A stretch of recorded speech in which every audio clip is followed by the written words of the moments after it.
Well, welcome on behalf of Wilkinson College of Humanities and Social Science. I'm Patrick Quinn, the Dean of the college, and this is our fifth program of the Night With series. I was just thinking this morning, we've really had just about everybody here you can imagine. We've had a President of the United States joining us. We've had a writer, a Joseph Conradish figure. We've had Baroness von Blixen. We've had Judas. We can't really say Judas, can we? We had a figure from the biblical times here, we've really done well. And I just want to remind you that tonight we will be having a Victorian lady with us, and on the 7th of April, which I think is a Tuesday as well, we will have Abraham Lincoln coming, sort of to finish off, and obviously very timely as 150 years anniversary since President Lincoln took office, and just like Chapman University, we're celebrating our 150th anniversary, and also Wilkinson College celebrating its 20th anniversary. So it's a lot of anniversaries. We worked it out so that everything could be kind of tidy, and here we are. So thank you for coming tonight. We're really pleased as this series goes into its second year, and we're looking forward to its third soon. It's been 200 years since the publication of another anniversary. I didn't realize 200 years since the publication of Jane Austen's first novel, Sense and Sensibility. As you probably know, she went on to publish 3 more novels: Pride and Prejudice, Mansfield Park, and Emma. She did write these before her death, from what scholars think was Addison's disease at the age of 41 in 1817. 41. That's amazing. I think only Keats's death at 25 is more surprising to me. 41.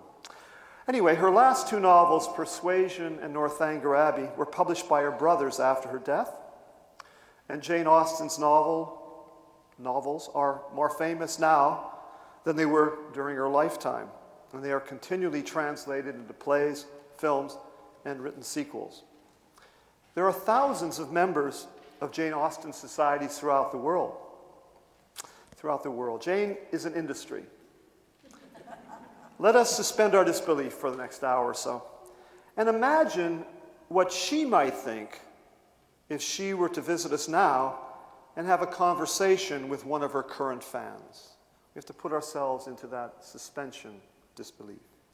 Let us imagine what she might say if we were to find her in our living room as we sat down to read one of her novels.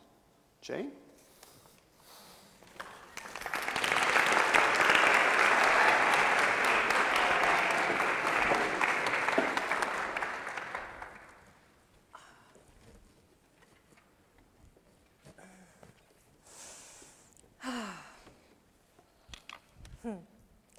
It is a truth universally acknowledged that a single man in possession of a good fortune must be in want of a wife. I think that's still true. It's so nice to be reading such a universal truth on a cozy winter evening by the fire. I can so connect with those women who wrote about love back in the day, especially Jane Austen. She really knew about men. Oh, Mr. Darcy, he was so handsome. And now he's getting so popular. I hear he makes a great king. But all those men are wonderful. Edward Ferrars. Well, he was handsome too, but maybe not always such a good guy. Mr. Knightley, well, I think he should be handsome. And then, of course, there's Colonel Brandon. I guess he gets around a bit? Well, at least these guys were all good when they were in their novels. But the women. Lizzie's the girl we all want to be. And Emma, she's so beautiful. And Marianne, she's so talented. And then there's Eleanor. I mean, she's just in everything. And Excuse me, please. You seem to be speaking about some people I might know.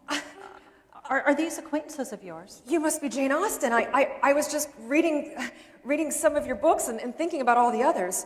You know, they've all been made into movies several times. In fact, it was actually a movie that got me to start reading your books way back in 1996. I saw this miniseries on TV, Pride and Prejudice, with Jennifer Ely as Elizabeth Bennet and Colin Firth as Darcy. It was so romantic. I just had to read the book, and then after that I couldn't stop, and well, now it's the year 2011. Well, I thought it might have been a long time. I've been keeping track of my own darling children. That is how I think of my characters, you know.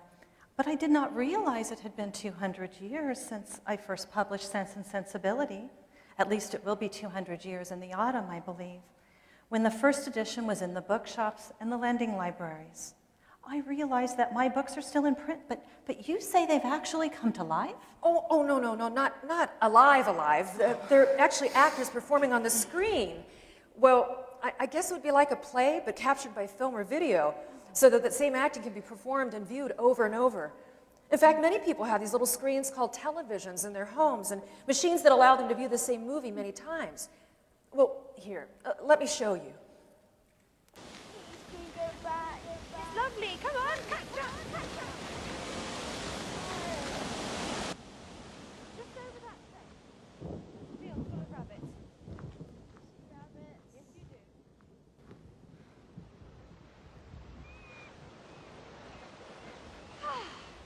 Is there any felicity in the world superior to this? I told you it would rain. There's some blue sky. Let us chase it. I'm not supposed to run. Ah! Marianne! Are you hurt? Ah! Margaret, I do not think I can walk. You must run and fetch help. This way. I will run as fast as I can.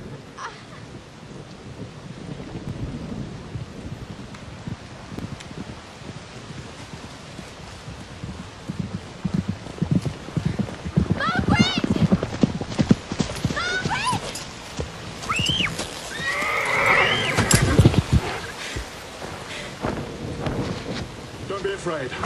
He's quite safe.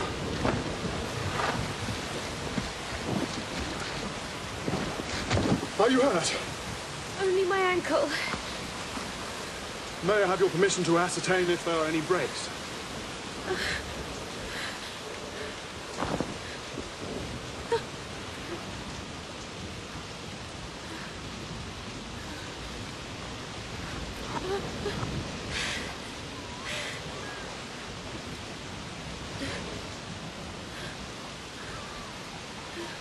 It is not broken. Now, can you put your arm about my neck? Allow me to escort you home.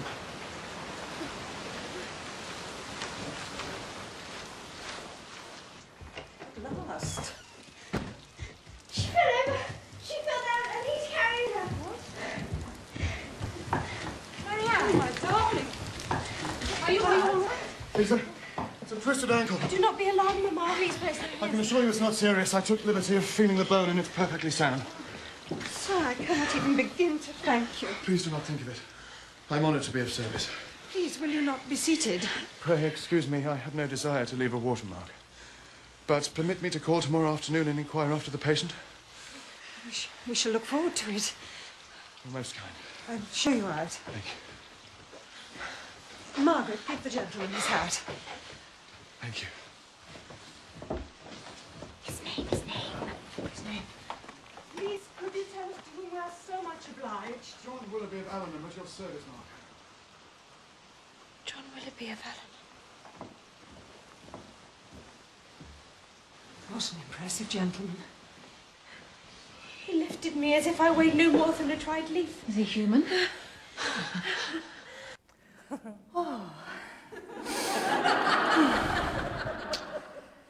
That is fascinating. The actors look so real, and so does the scenery, and these images just appear on the screen. I'm quite astonished. Of course, Marianne and Willoughby. I never imagined him to be quite that dashing. But it is good, is it not? And you say my novels have been acted. You say filmed several times. Do other authors have their novels filmed? Well, yes, but very few have had so many films so many times. I mean, maybe Shakespeare or Dickens, but I guess you wouldn't know Charles Dickens. He was a bit too young to have written before he died. There are lots of movies based on your novels, but only a few authors whose works are adapted over and over like yours. Some say it's because your works are in the public domain. Well, that means the copyright is expired and the filmmakers don't have to pay royalties.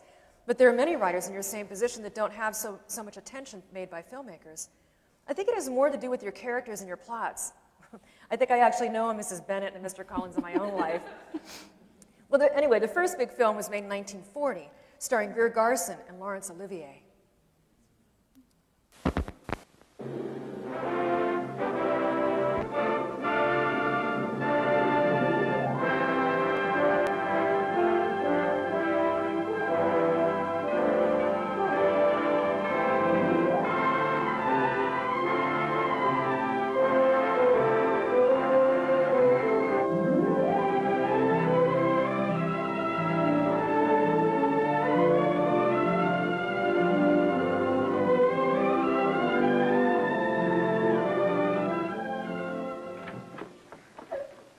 Look at them.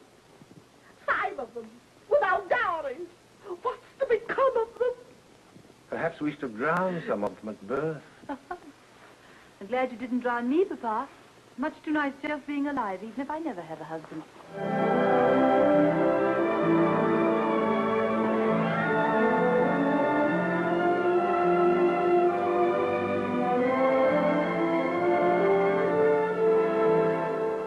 Now that you've been forewarned of my eagerness to dance with you, may I hope that you will do me the honor?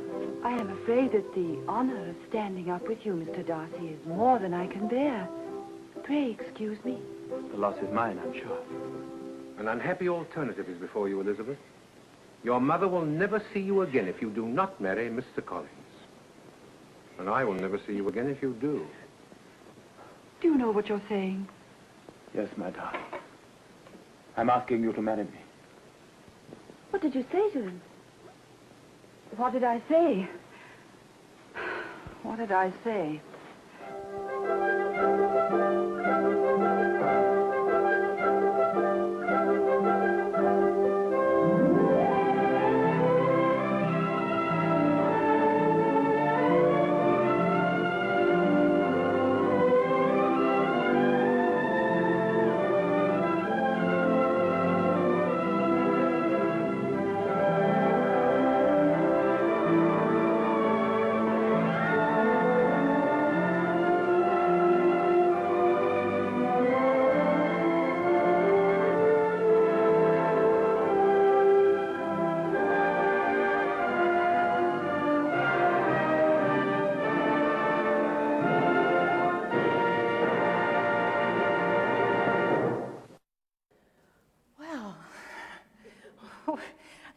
This was not about love-hungry husband hunters.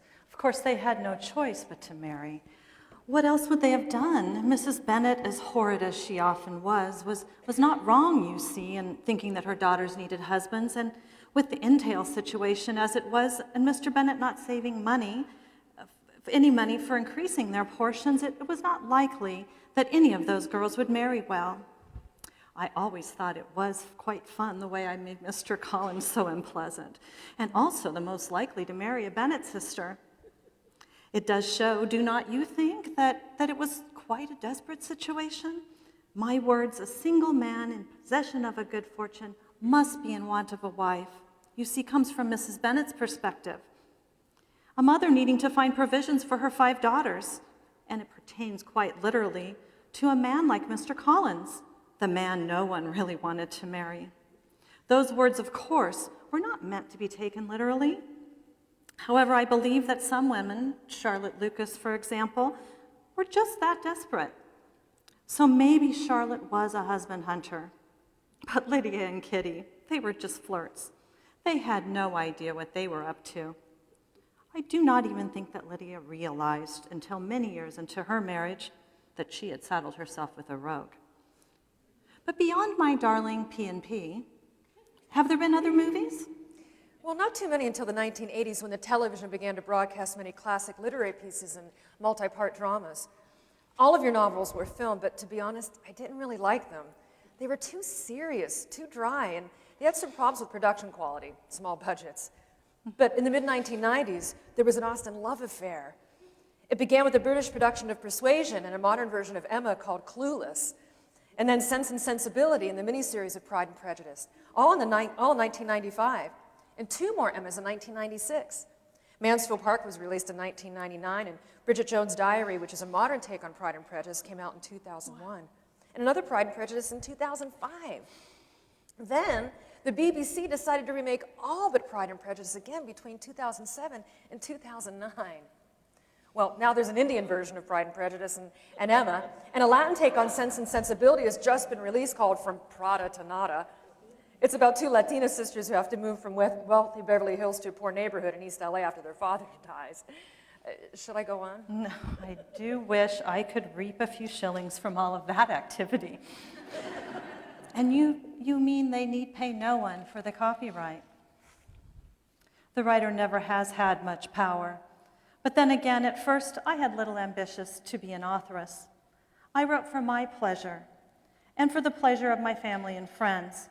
We would read aloud in the evenings, and I was not often pleased by the novels we were reading, the ones we were able to acquire from the lending libraries.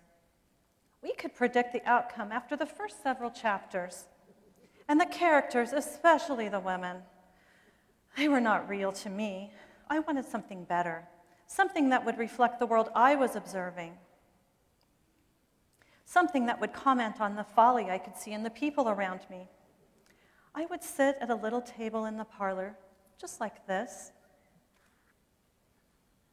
and write while my family would talk and my sister and mother would do their needlework. My father liked my writing, and he presented me with a small portable writing desk. I could take my writing with me as I traveled to visit my brothers and my friends across the country. I learned not to listen to the chatter around me as I was writing. I would instead concentrate on the characters I was creating on the page. Occasionally, I would see some visage in someone I knew. But I would do my best to camouflage those visages. I would read these sketches to my family, and usually they enjoyed my work. My mother was quite the writer herself. She liked to toss together a poem now and again, but it was my brother James who was the writer in the family. You've probably read something by him. He organized amateur theatricals at our home and wrote epilogues to the productions, as well as many poems, some of which were not so very bad. So it is not so strange that I would become a novelist. Given run of my father's extensive library, I was able to read the most important works of history, philosophy, and literature available to the gentlemen of the time. My brothers also brought in the newspapers. James himself actually published one. But publishing my novels was not quite so simple. I never imagined they would see print, but my father saw fit in 1797 to send an inquiry to publish First Impressions, which would later, of course, become Pride and Prejudice. His letter was returned unopened. Perhaps they were not interested in the musings of an unknown, unmarried girl. I was only 22 at the time. But a few years later, I did sell a manuscript. Susan, it was then called. You probably know it as Northanger Abbey, which was published after my death in 1818. In 1803, my father was able to sell the manuscript, along with the copyright, for £10. But Crosby and Company never published my book, and they would not give it or even sell it back. Why weren't you able to just get the book back from the publisher if they didn't want to print it? As a woman, especially an unmarried woman, I had no legal standing. After my father's death, with no man to represent me, I wrote a letter to Crosby under a pseudonym, Mrs. Ashton Dennis. I signed it M.A.D. I wanted my book back so that I could rework it. It was getting quite out of date, and perhaps I could submit it elsewhere. Nothing ever came of that letter except release of my own venom. My brother Henry was finally able to retrieve Susan in 1817, which gave me only a few months to revise it before my final illness. So you see, publishing my novels was not easy. I wrote as a child and as a young woman while we lived in the country at Steventon Rectory. Once my father retired from his clergy position, however, we relocated to Bath. Writing was more difficult. My father's extensive library was sold. We were in the dirty and noisy city, and I just did not have the solitude I needed for composition. I worked on the Watsons for a time, but I abandoned it when I noticed it was so dark and dreary. I do love the light and bright and sparkling Pride and Prejudice, but I was not feeling so light and bright in Bath. I had been taken from my home.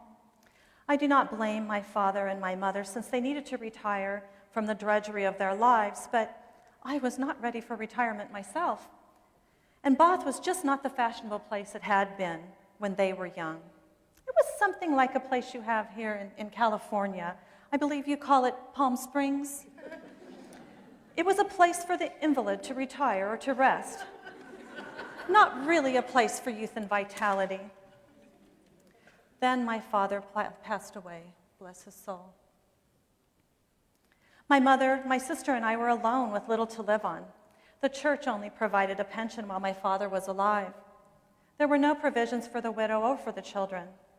Thank goodness I had brothers, and several of them contributed a few pounds a year to support us. We relocated to smaller and then smaller quarters in Bath, and then finally to Southampton, where we lived for a time with my brother Charles's wife while he was away at sea. It was a lovely time at the sea. We were able to meet more interesting people than we met with in Bath.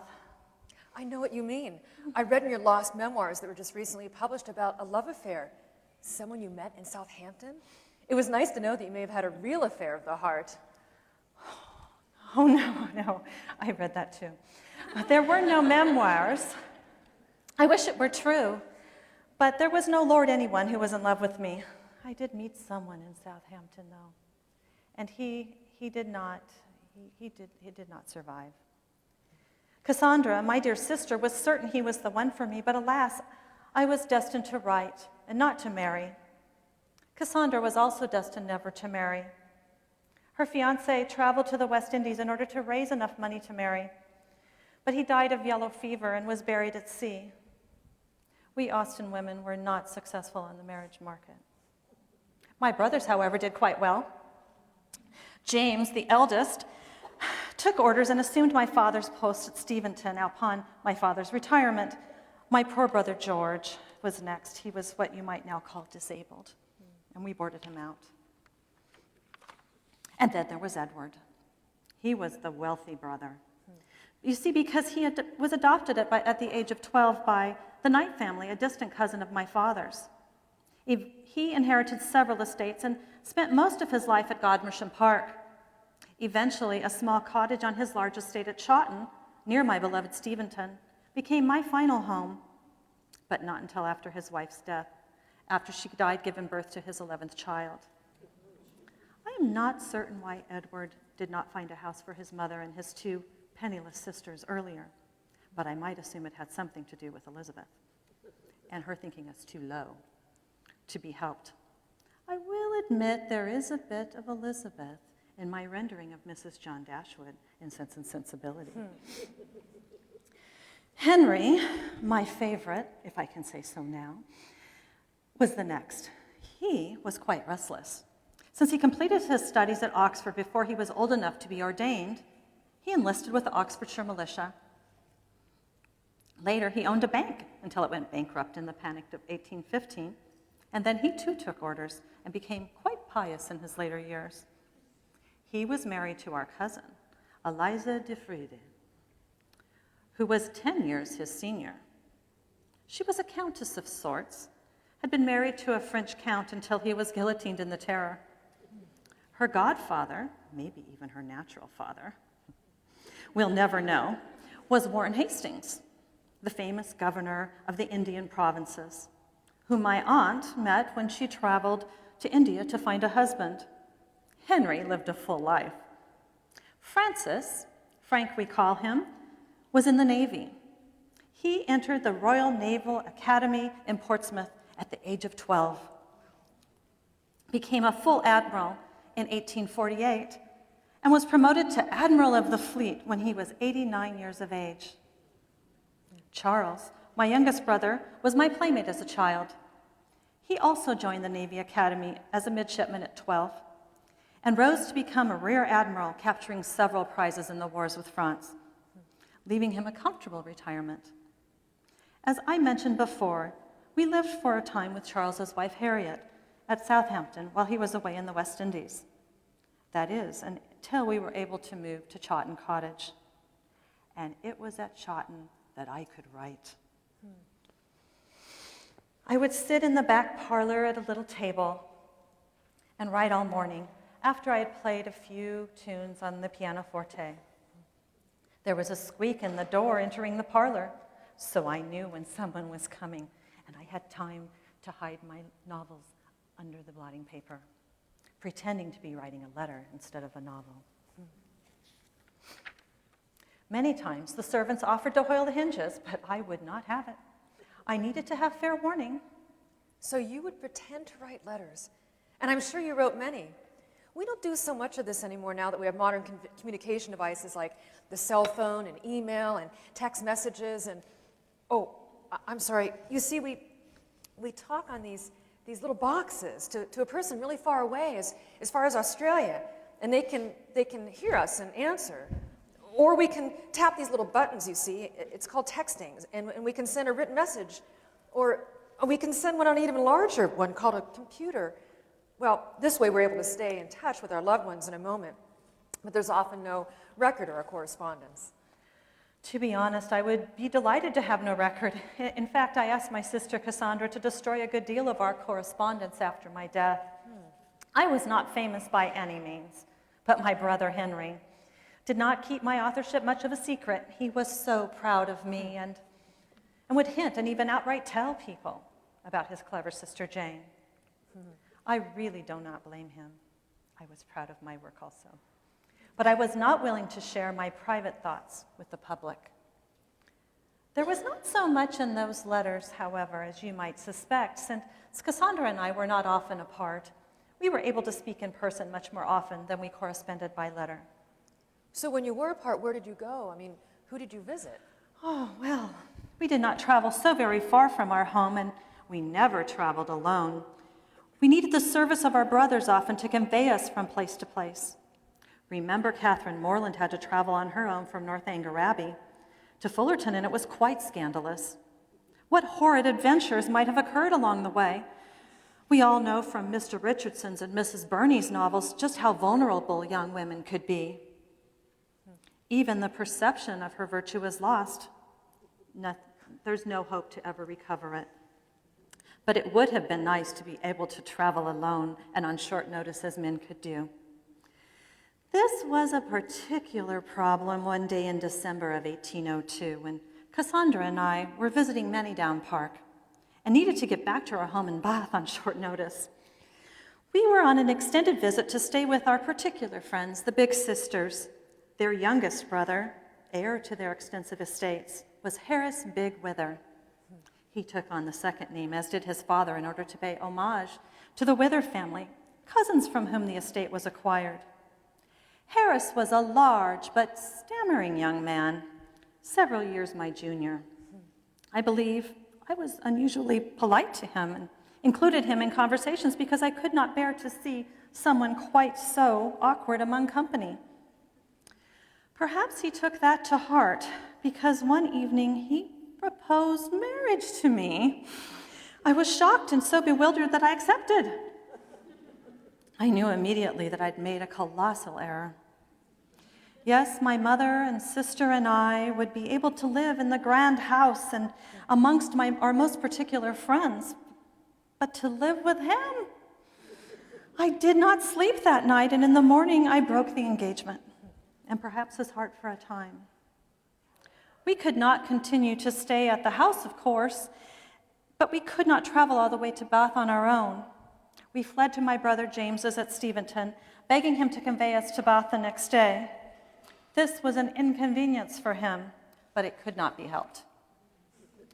perhaps I might have married the bumbling fellow to avoid the confusion and the discomfort to my brother. But I could not imagine spending the rest of my life listening to him stammer so. Apparently someone did, as he did marry Anne Howe Frith 2 years later and was given 10 children on which to dote. This reminds me of the film Becoming Jane. We call this a biopic, and it's supposed to have shown a somewhat embellished life story of you. This proposal and retraction is depicted in the film, but it also shows that you were in love. Almost eloped with another man, Tom, I believe his name was, and another serious man, I think he was a clergyman, was also interested in you. It must have been quite nice to have all these men in love with you at the same time. At once, at the same time, all of those events were many years apart, and I was never in love with Tom Lefroy, and we certainly never planned to elope. Oh. We danced a few too many dances together and flirted a bit too much, but we both always knew that it was not something we could pursue. Neither of us had money. He was studying the law and was shortly to return to London to take the bar. I needed to find a suitor who had already made his way in the world. Think of what happened to Cassandra, attaching herself to a man with no money. Such heartbreak, such disappointment. I could never subject myself to that. And that other man, who knows? Perhaps the inventors of that fiction were referring to a short-lived friendship I had with a young clergyman. That was nothing. Well, Tom Lefroy, you might be aware, was quite successful. He married Mary Paul, an heiress, and had 9 children. Tom eventually rose to the position of Chief Justice of Ireland in 1852 and remained there until he was 90 years old. So much happened after your death. You were so young, only 41.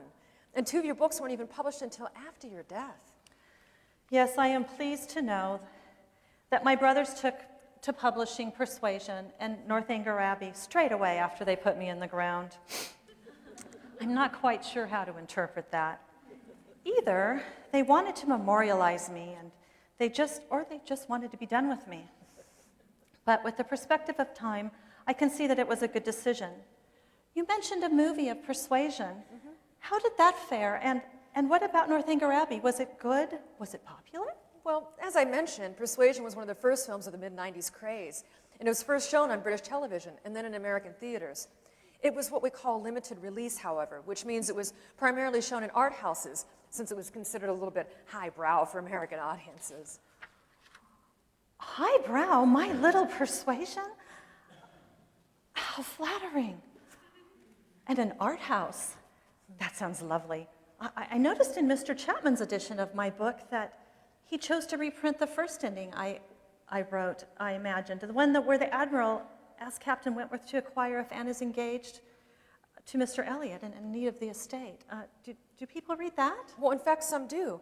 In the movie, the director chose to combine, well, both endings.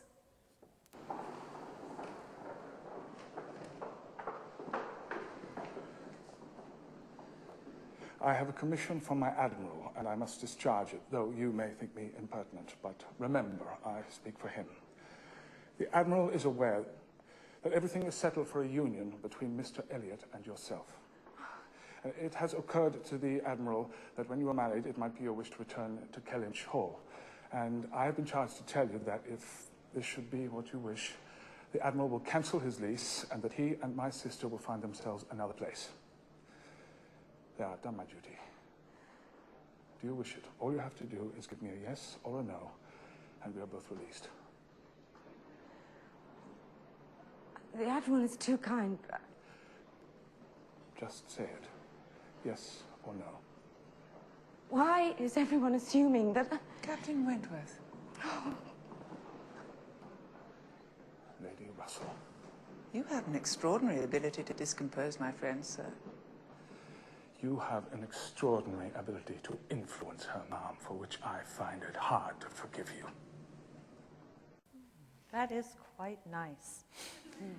Had I more time to work on this, I may have done something of that sort. This gives the captain more information before he slips Anne the letter, but I still prefer the letter writing scene.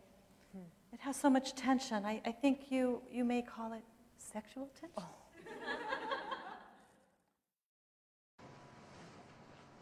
Mom, Captain Wentworth.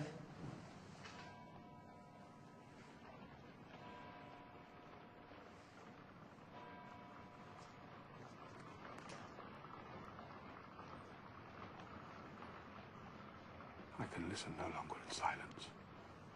I must speak to you by such means as are within my reach. You pierce my soul. I am half agony, half hope. Tell me not that I am too late, that such precious feelings are gone forever. I offer myself to you again with a heart even more your own than when you almost broke it 8 years and a half ago. Dare not say that man forgets sooner than woman, that his love has an earlier death. I have loved none but you. Unjust I may have been, weak and resentful I have been, but never inconstant. You alone have brought me to Bath. For you alone I think and plan. Have you not seen this? Can you fail to have understood my wishes? I had not waited at least 10 days when I have read your feelings. I must go, uncertain of my fate. I shall return or follow your party as soon as possible. As soon as possible. A word, a look will be enough to decide whether I enter your father's house this evening or never.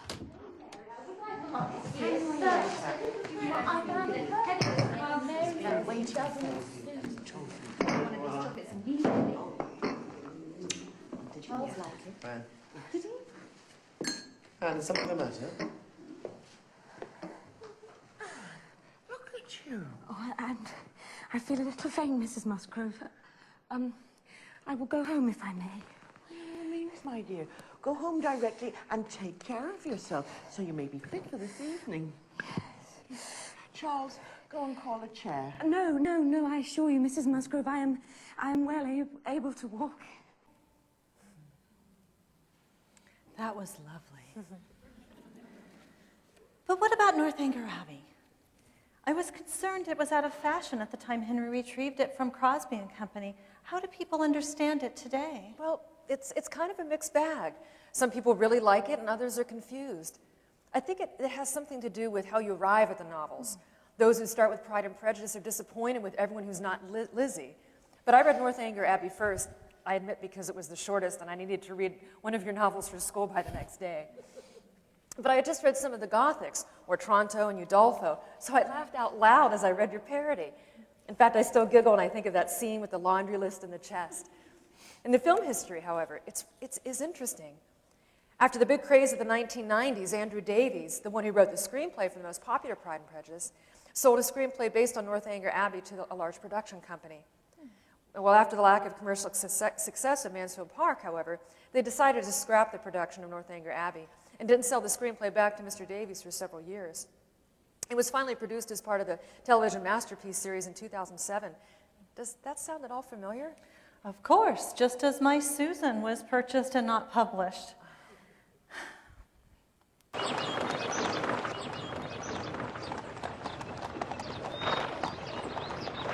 Did your father say that Captain Tinley stays on in Bath?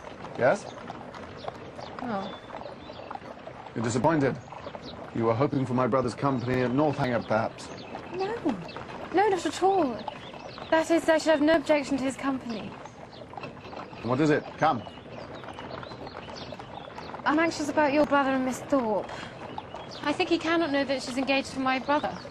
I suppose he thinks he has a chance with her. But doesn't he realize how wrong it is of him and what pain it must give to my brother?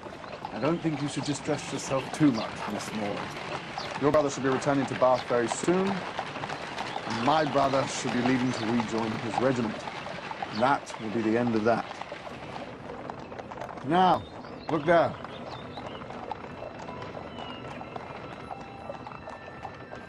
It's exactly as I imagined.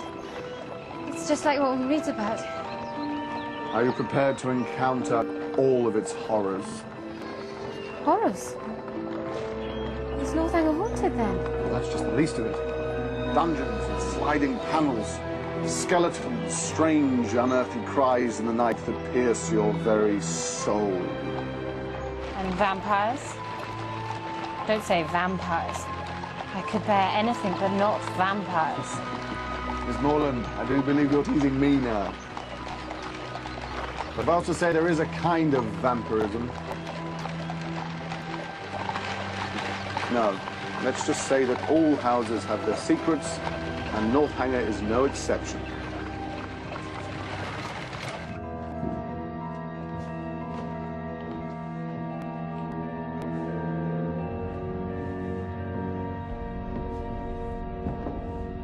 Miss Morland, welcome to Northanger Abbey.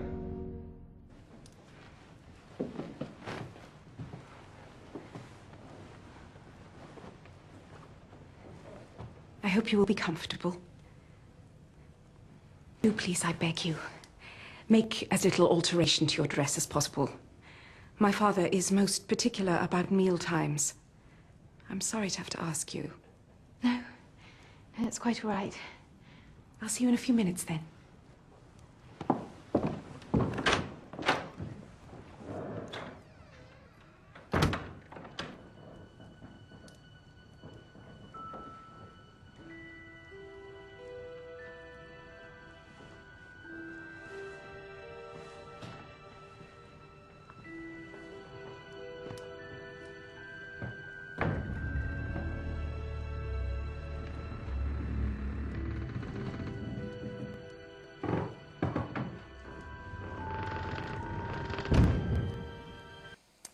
I think I would like to meet this Mr. Davies.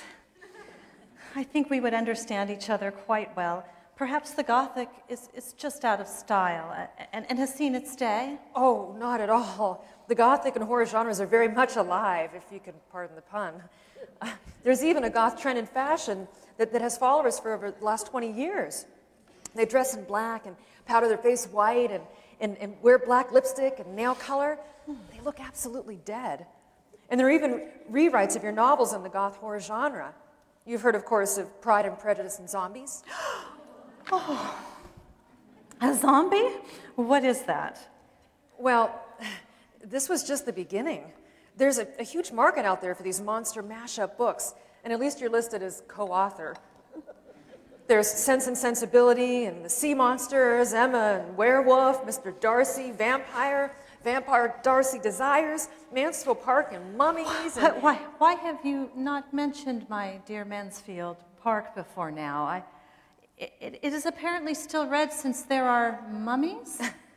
Well, to be honest, I've never really taken to Fanny Price. She's just too good. I mean, how can she grow? How can she change? What's the point? I understand. After the success of Sense and Sensibility and Pride and Prejudice, I thought I would take a chance at something quite different. Different than Elizabeth Bennet. How could I improve her, of course? I believe that Fanny is more real than Lizzie, in a few ways. She knows her place and tries not to ruffle any feathers, but she also knows how to stand her ground. Like Lizzie, Fanny will not marry a man she does not respect, and at higher cost. She is truly penniless and knows what it is like to live life on the edge of destitution. We see this quite clearly when she returns home to Portsmouth. Fanny has some second thoughts, I believe, when Henry Crawford visits there, but she does not have the change of heart that Elizabeth has, probably because Henry is just a bad man. I was concerned about Fanny's goodness. I so wanted Mary Crawford to be my heroine, but Fanny was too good and Mary is just too bad. No matter what I tried to do, I was always drawn to writing what was real. What I saw in life was important, not how I wanted life to be. You know what, that confirms my thoughts exactly about Mansfield Park. You know, some readers have accused you of supporting the slave trade through your depiction of Sir Thomas Bertram and his Antigua plantations you describe in Mansfield Park. For example, there's a notable scholar named Edward Said who argued that you were implicated in the rationale for imperialist expansion, upholding the slave trade by showing the prosperity of Mansfield Park as a direct result of the wealth accumulated in the West Indies. He wrote this: "She sees clearly that to hold and rule Mansfield Park is to hold and rule an imperial state in close, not to say inevitable association with it. What assures the domestic tranquility and attractive harmony of one is the productivity and regulated discipline of the other."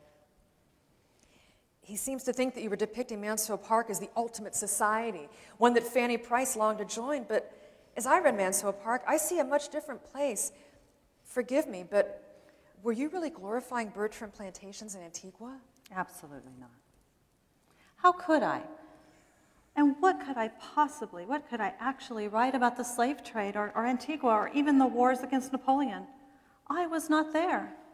I only knew those places and events by what my brothers told me or what I read in the newspapers. I could not write, however, what I did not see and experience myself.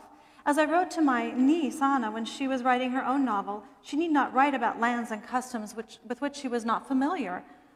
I wrote to her, "You had better not leave England. Let the Portmans go to Ireland. But as you know nothing of the manners there, you had better not go with them. You will be in danger of giving false representations.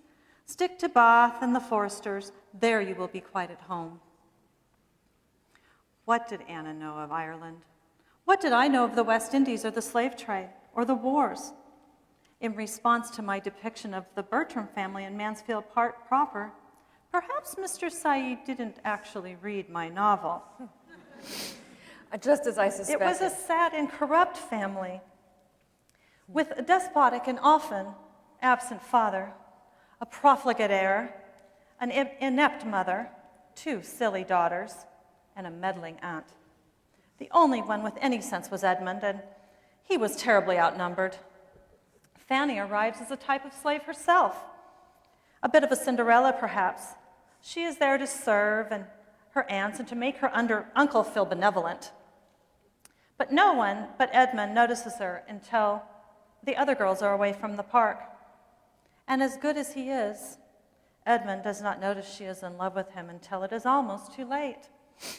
This is a family corrupted by vanity and money. I was hardly upholding their involvement in the slave trade or what you call imperialism. Mr. Said could not have read my book. I knew that. I couldn't imagine that you would have supported slavery. Well, in 1999, the film takes on the slave question a bit more directly, giving Tom a bit of a conscience and some artistic talent to boot.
Is mad. Go to your room. Get out!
That is quite horrid indeed. I wish I could have written that, but alas, I was never there. How could I have known? Was all this true? It is a bit too much for me to take in. I was merely writing what I saw to be true.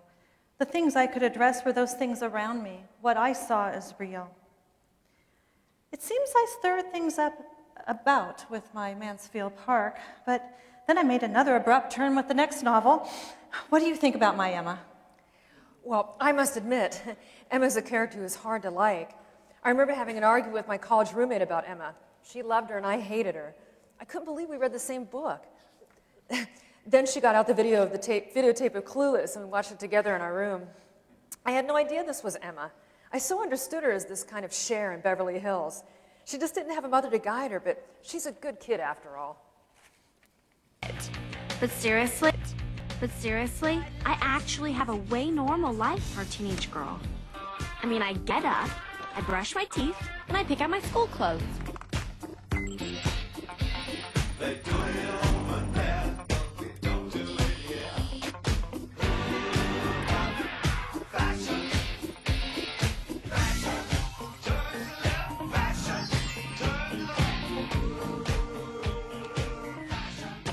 Daddy's a litigator.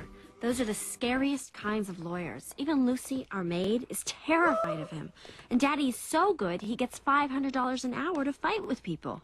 He fights with me for free because I'm his daughter. Daddy! Share, please. Don't start with the juice again. Daddy, you need your vitamin C.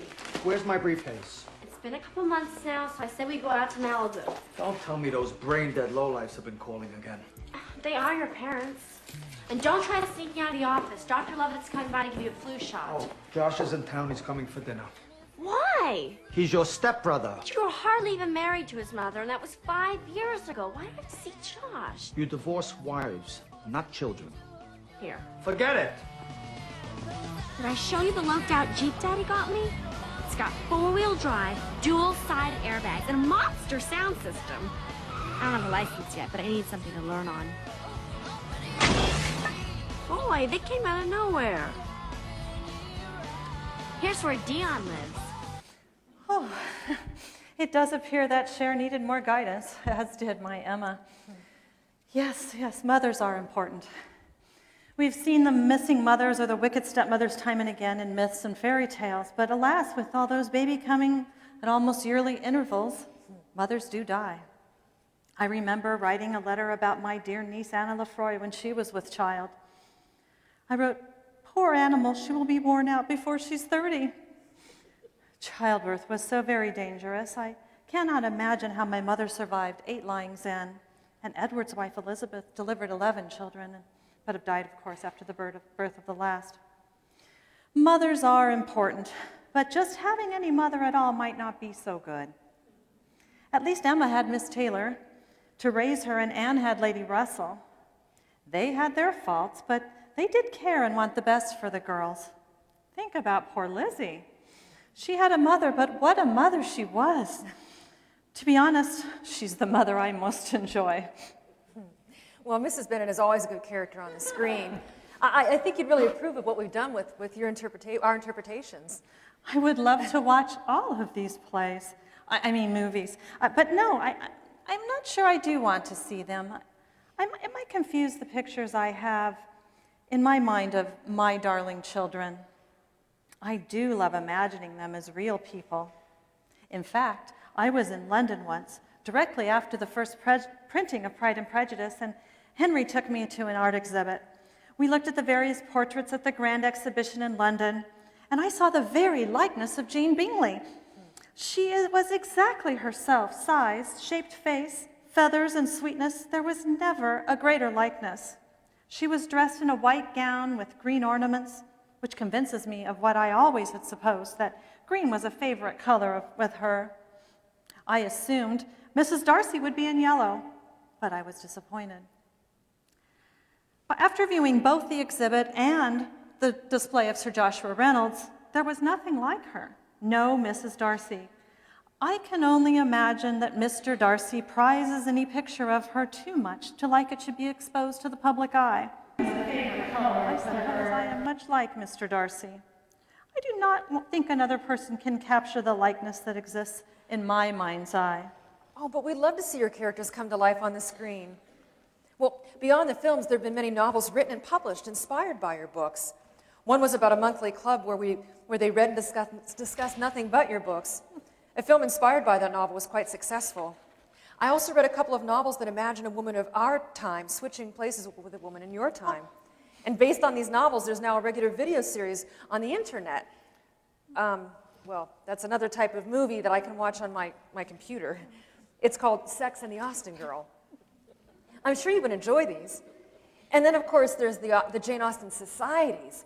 One here in North America, and in England, and Australia. Societies? Yeah. Societies? You mean people meet up to sit around and talk about me? Mm-hmm. I cannot imagine that. Whatever can they find to talk about? Well, I was just in Portland, Oregon last fall. Our focus was on Northanger Abbey. There were various sessions discussing the academic aspects of your writing, some on the dress and the culture of your time, and we had a masked ball, people dressed in Regency finery and various other costumes. And just a few months ago, near here in Los Angeles, we learned all about the food and drink of your times. The same type of thing goes on across the United States, and similar conferences are held all over the world. Next fall, I'll travel to Fort Worth, Texas to learn all about Sense and Sensibility. We plan to celebrate the 200th anniversary of the publication of each of your books.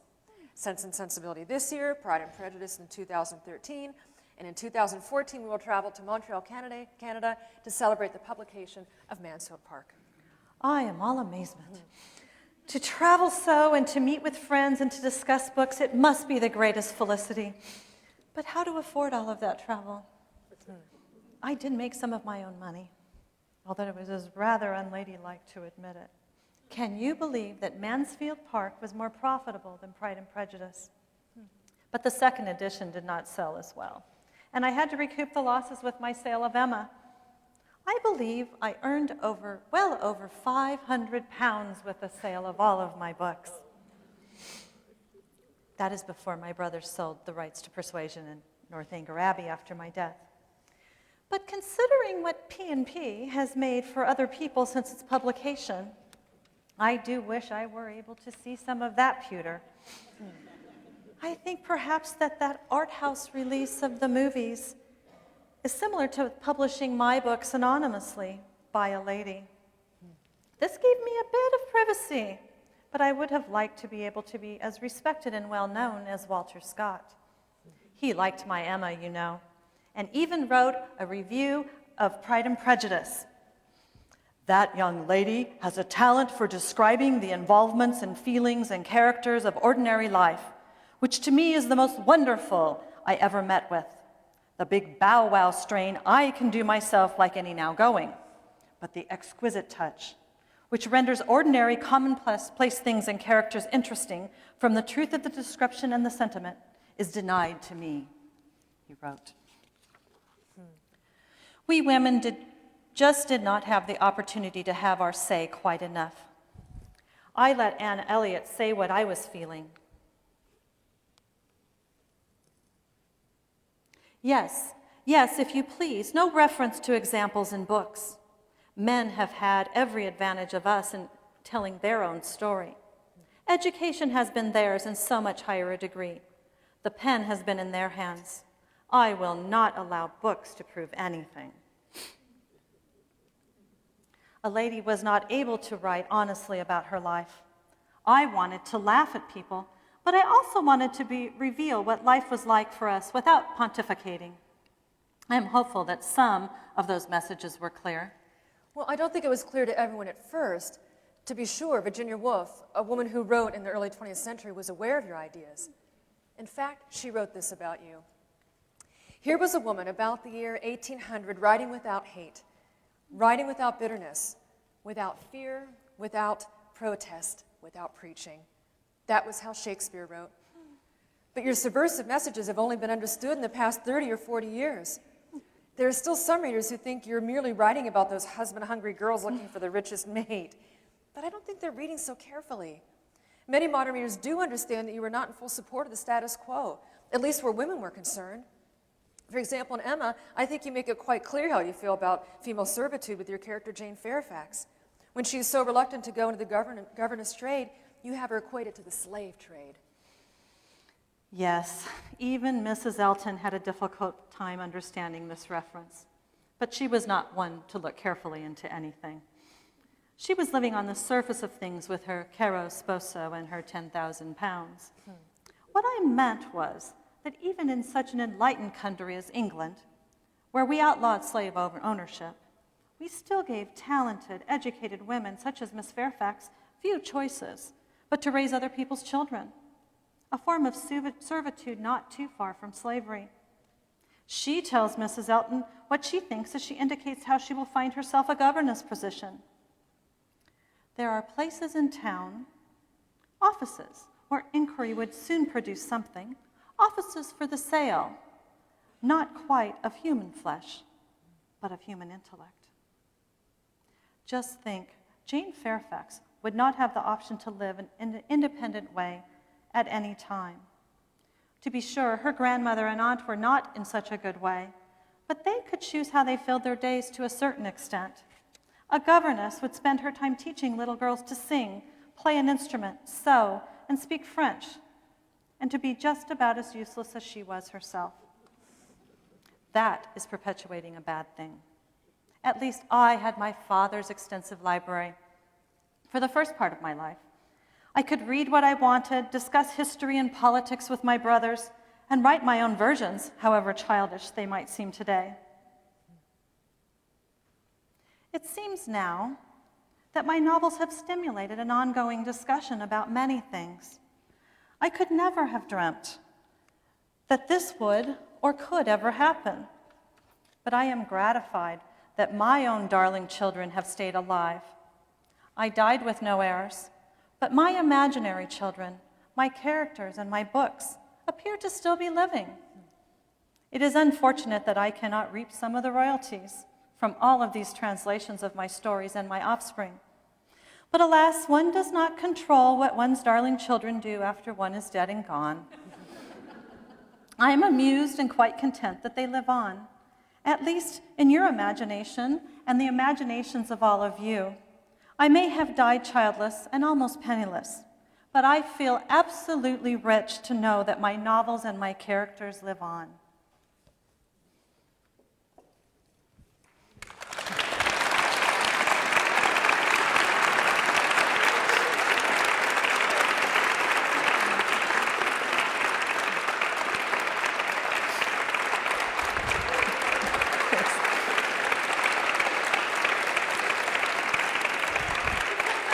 A few minutes for questions, and you may ask Miss Austen, or you may ask Professor Hall if you'd like.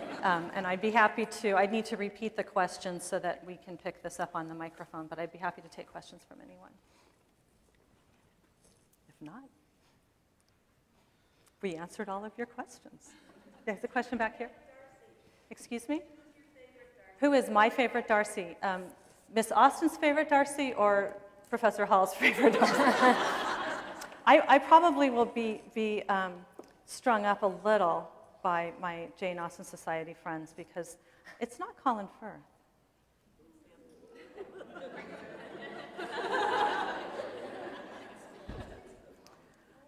I think Matthew McFadden did a very nice job. He's quite brooding, and I like my Darcys a little bit more brooding. But maybe I just got tired. I do love Colin Firth, I have to say. And I thought Laurence Olivier was fabulous, too. So I'm really not particular about my Darcys. Now, I don't know what Miss Austen would say. I think she'd love them all. Not at first, because he's too proud. Anyone else? Yes? Describe your relationship with your mother, and what was the most important lesson you learned from her? This is for Miss Austen, I assume.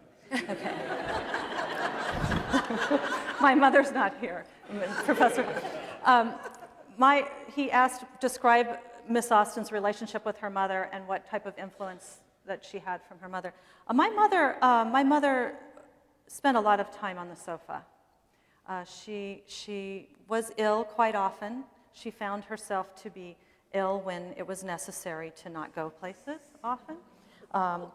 I did find inspiration in my mother for several of the mother-type characters in my novels, and even to a certain extent to our beloved Mr. Woodhouse. If you're familiar with Mr. Woodhouse, the valetudinarian who tends to knead his porridge quite perfectly thin, is afraid that people will eat a little too much of the cake, and is always feeling a draft somewhere. My mother was very particular about the weather and about the clothing, and was often ill. But she did outlive me by about 45 years. Yes?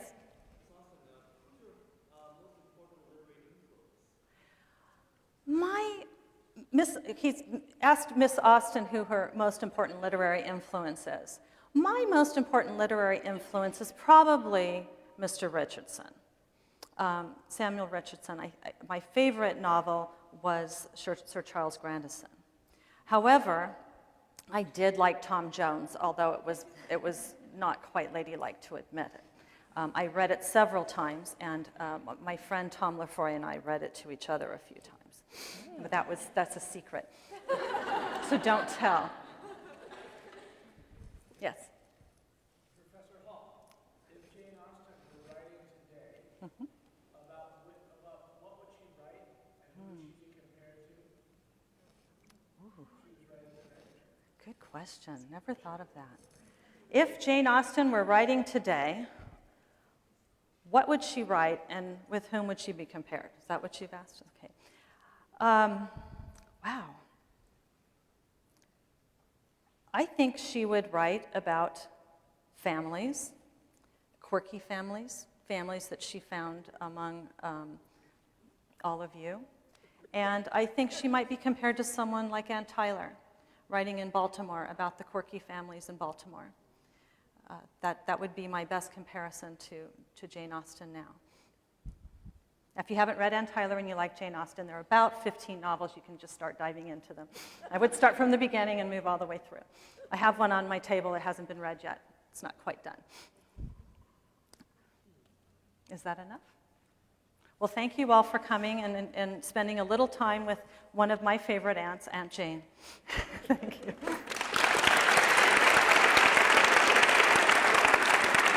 I think you should write some more.